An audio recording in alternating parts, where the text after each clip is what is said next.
I'd like to ask the State Auditor's Office to join us at the table and introduce yourselves, and we will begin with the Washington Agricultural Commodity Commission's assessment. Welcome.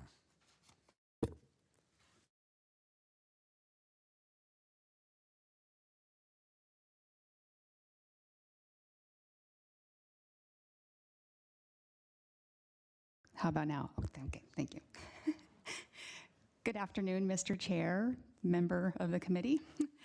My name is Shauna Good, and I'm today here with Hannah Yord to share the results of our recent performance audit that looked at the effectiveness of Washington's commodity commissions. Before we begin, I would like to just take a moment to thank the Washington Department of Agriculture, as well as the commodity commissions. WSDA staff were remarkably prompt and thorough with the information they provided, and the commissions also made the audit easier to conduct by being especially cooperative and helpful throughout the process. In this audit, we looked for opportunities to improve the value the commissions bring to the state's agriculture industry. And overall, we found opportunities in 4 primary areas. Commissions could improve the value they bring by providing more information to their producers and the public, by engaging more with producers to understand their perspectives, by engaging in coordinated marketing of the ag industry, and we also found opportunities for improvement with additional WSDA support. I'm sure you already know how important agriculture is to our state. Washington produces over 300 different commodities, second nationally in diversity of products only to California. Our ag is reliable because we have irrigation, such as that from Grand Coulee Dam, which was created for that purpose. Ag and food processing are a $32 billion industry in our state, supporting jobs and providing income in all 39 counties. Our 21 commodity commissions are technically state agencies, although tiny ones, and they were created to support the ag industry and to give producers a voice in their respective industries. They are governed by boards and funded primarily by taxes or assessments, which are paid by producers. By statute, WSDA oversees and assists the commissions by approving their budgets and programs annually, and also by conducting elections and referenda votes, among other things. Commissions primarily engage in promotion, market development, research and education for both growers and the public. Commissions are similar in some ways and very different in other ways. For example, all are funded to some extent by assessment funds, but the amount they collect, which is primarily based on their production, ranges from $6,500 annually for the Puget Sound Salmon Commission to nearly $8 million annually for the Grain Commission. Some derive all their revenue from producer assessments, and others derive only part or most of their revenue from assessments. One commission, the Beer Commission, only gets 5% of its revenue from its producers, and the rest comes from events. All commissions are run by boards, some elected and some appointed. Some were created by statute and others by marketing orders through WSDA. Their focus also varies depending on the needs of the industry. 2, cranberry and tree fruit, focus exclusively on research.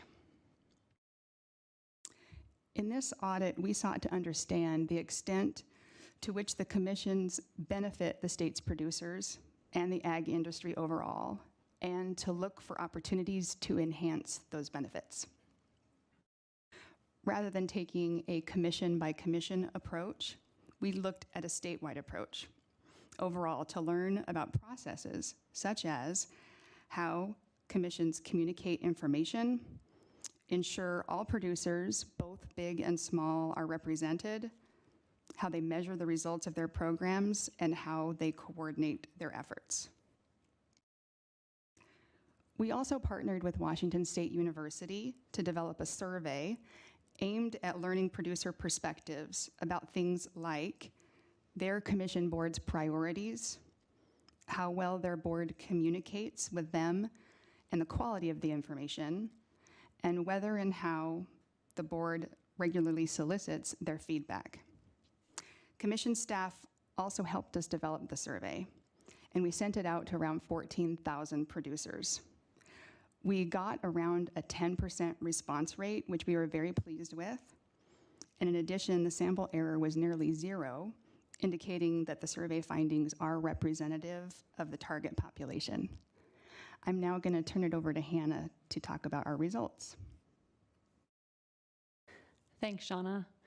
We found that most producers believe they do benefit from the commissions, and those that don't often said they were unaware of what the benefits are. We also learned that producers want more information about their commission's priorities and activities. We found that most commissions, but not all, have websites, and those that do have websites vary widely in the type of information they provide. We think that one online location with information about each commission's programs, budget, and contact information could help inform producers and the general public. We looked at whether commissions measured and reported the results of their programs, a process called performance management. Performance management is important for commissions because it helps them demonstrate that they are using producer assessment dollars wisely.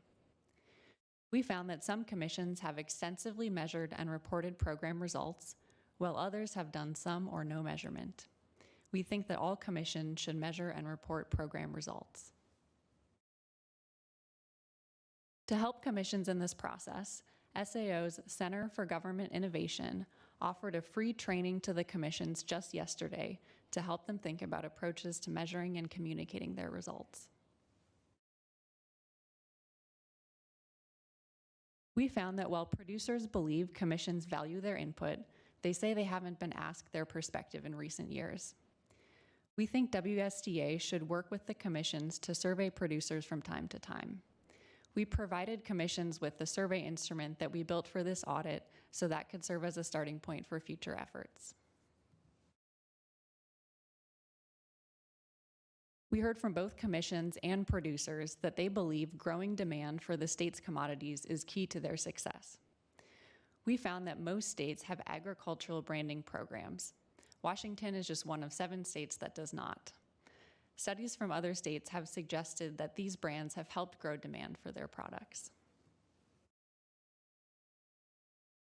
We think that a statewide branding effort coordinated by WSDA could help improve awareness of Washington's unique and diverse agricultural industry.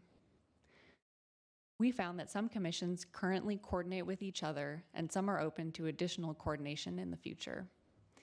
We think WSDA could help commissions coordinate with each other where it makes sense to improve marketing efforts.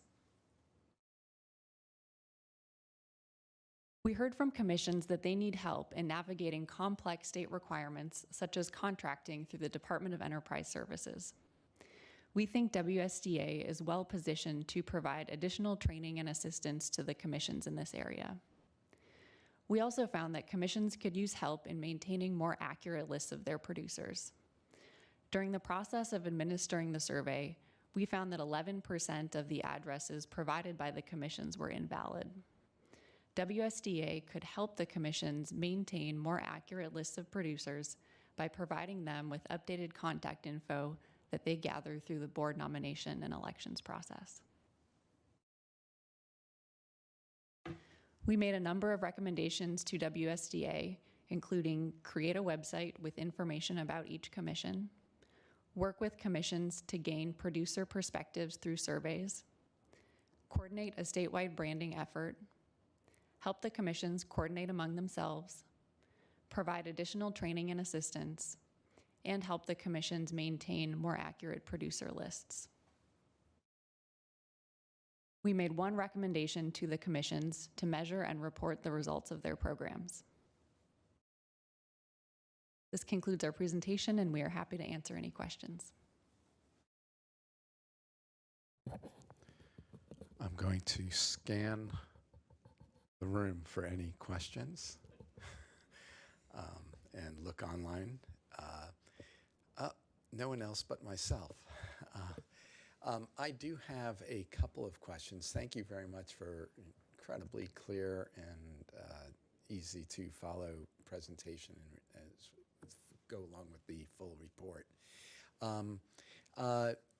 My first question might be an easier one, but it's the one website question. It seemed like WSDA said, well, we have a portal, and then everyone has, well, not everyone, but some have websites that are linked to it. Can you explain why that, how your recommendation differs from what they have today with one portal? Sure, thank you for the question. Currently, not all commissions have websites, and those that do are pretty diverse. WSDA currently maintains a website that has links to those commissions that do maintain websites, and we think creating one website in one location that has comprehensive information about commission programs, budget, and contact information in one place would be a good resource for both producers and the public. Thank you. For the record, Executive Committee Member Secretary Representative Orcutt has joined the meeting. Thank you. We're taking questions, and you've doubled the potential for questions on the Agricultural Commodity Commission audit. I have a second question, which I was very concerned about the inaccuracy of information about the growers, members. If people are being assessed, how can we not have accurate information? And secondly, what is the qualification for electors for the board elections, and how is that being maintained if you don't have an accurate list of qualified producers? Yes, certainly accurate lists of producers are important for the commissions to ensure that they're collecting assessments from producers that they should be, and that they're not assessing folks that are no longer farming or have passed away or have sold their operation. So it is critical for the commissions to have those accurate producer lists. WSDA also uses the producer lists in processes such as board elections and nominations and referenda votes. So it's important for the department as well. And I believe you had a second question. Well, who's responsible for making sure that the lists are accurate and up to date? Commissions are responsible for that. Do they have the capability of doing that, or should that be something that WSDA does? I mean, this goes to the function of whether or not these are democracies. If given our experience with this and the leadership of the State Auditor's Office on special purpose districts, where we have had serious problems at least with elections and self-determining, self-perpetuating boards, if a set of board commissioners don't want some people to be elected, they shouldn't be in charge of their own electoral role. So is that something that we should look at, having WSDA, and maybe WSDA would like to reply to that? Yeah, I'll add that statute does require most commissions to maintain lists of producers and provide that to WSDA at certain times for them to complete various functions.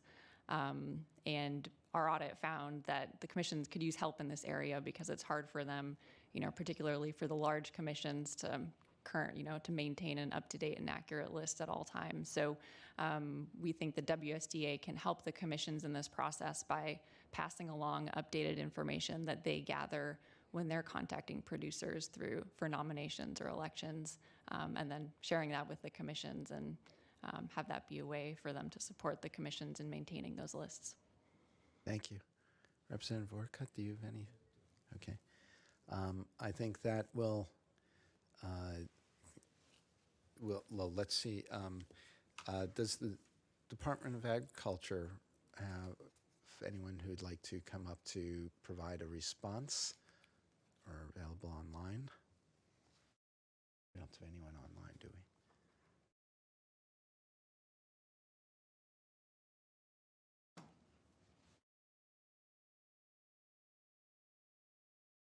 Thank you for joining us today, and please introduce yourselves. Thank you, Chair Paulette, and members of the committee, since Rep. Orcutt has joined us. For the record, my name is Kelly McLean. I'm a policy advisor at the Washington State Department of Agriculture. Next to me is Megan Finkenbinder, the Commodity Commission Administrator for the Department of Agriculture. I'd just like to start off by thanking the performance audit team from the State Auditor's Office that conducted this audit on the commodity commissions. We were pleased to see that the audit acknowledges the importance of agriculture in our state and the necessary role that the commissions play. We have a strong working relationship with our state's agricultural commodity commissions. We oftentimes work very closely with them on issues relevant to their industries, such as up-to-date data, marketing materials, research reports, et cetera. As the audit indicated, we have statutory obligations to the commissions, and all of these are currently met with one half-time employee who's paid for partially by the commodity commissions themselves. The staff limitation that I mentioned is indicated in RCW 43.23.033. We appreciate the Auditor's Office recognizing the value of the commissions administrator and the potential for expanded support. At this time, we're looking at ways to improve our current processes to better uphold our obligations to the commissions and to help ensure continued success for our agricultural industry. I also wanted to take a second to note that one of the recommendations to be the 44th state to have a state-based location and promotion program is currently moving through this body. House Bill 1603 and 5341 are both moving to create a program like that. And that's all I wanted to share, and we're happy to answer any questions you may have. Representative Orcutt. Thank you, Mr. Chair. So the folks in the commodity commissions, so the eligible folks that are voting, are they farmers? Are they processors of foods? Is it both? And then my other question would be, I would guess that there would be some that would be duplicate, that you would have that would be members of multiple commodity commissions, because if you've got somebody that grows apples and cherries and pears, they could be in 3 different commodities, correct? Correct. I'm going to actually turn that question over to our subject matter expert on that, Megan. Thank you. As Kelly mentioned, my name's Megan Finkenbinder, and to answer that question, Representative, yes, there are multiple producers, processors that serve multiple industries, and so they would pay into the assessment on each commodity commission.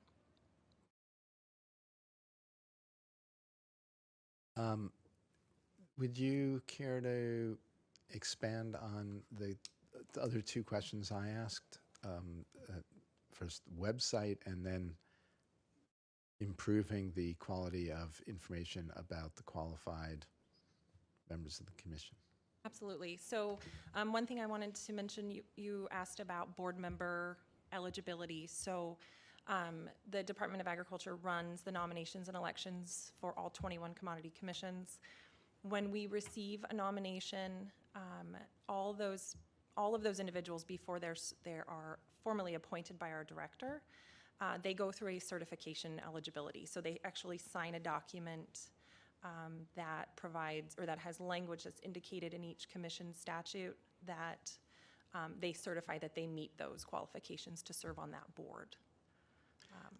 That's the other end of what I was asking about. What I'm asking about is they're nominated by someone, there's an election, and how do you run an election without an up-to-date list of the people who are qualified, which also seems to go to the question of do you have a large segment of people who are freeloading, who aren't paying an assessment and aren't on the rolls?